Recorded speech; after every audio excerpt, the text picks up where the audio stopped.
Hey guys, this is Matt McGuire, the Way Forward Training, here at the ranch in Dilley, Texas. Wanted to talk to you guys about my new target and upcoming classes that we have in the near future. All over Texas, all over the country in Spokane and Florida. If you guys are interested, please check out my website at www.thewayforwardtraining.com and get signed up for some of those classes. That being said, let's jump right into this target. This target was a collaboration with Medusa Targets in order to create something that really works well for the message I'm trying to communicate for my class.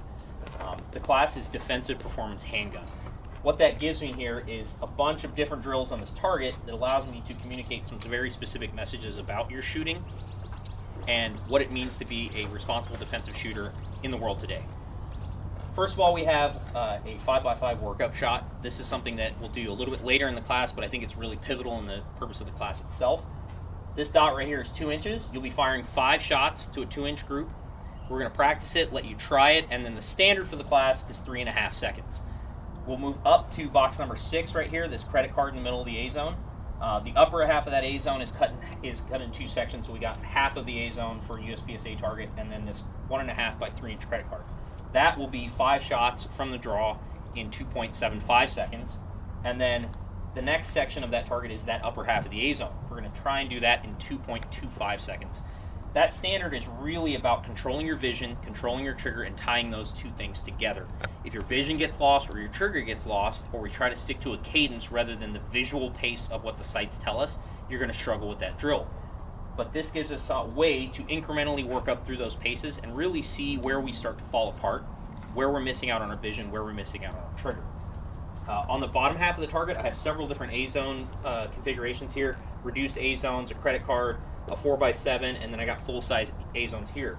On these drills, you'll be running the X-Ray Alpha MXAD. So you'll have 5 shots and then 2 shots. So 5 shots to box number 3, 2 shots to box number 4. Then we'll move over. We'll have 5 shots to box number 2 and then 2 shots to box number 7. That is hit factor scoring. So we'll take your time and your points, formulate that out to give you a hit factor score for whatever that ends up being.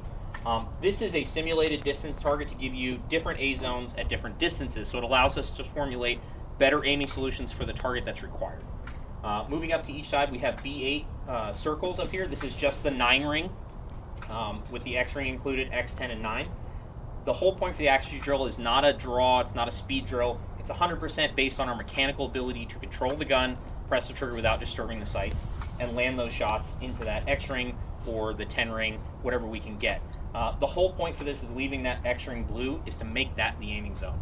That's what I want to be looking at. I don't want to be looking at a big black ring. I just want that center X ring that gives me a very specific small focus point where I can pick just the top of the X and land those shots into that ring. It's based on mechanical ability to shoot the gun.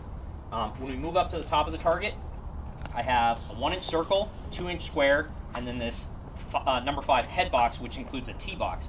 The total head box is a 4x4-inch square.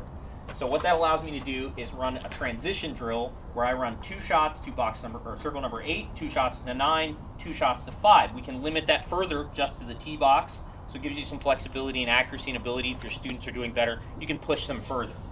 We can also run it the opposite direction or mix and match those in any way to run a short transition and see where your trigger control and vision control kind of falls apart. That's a big moment for everybody in this class, I hope, is to see that your vision and your trigger need to be tied together very closely.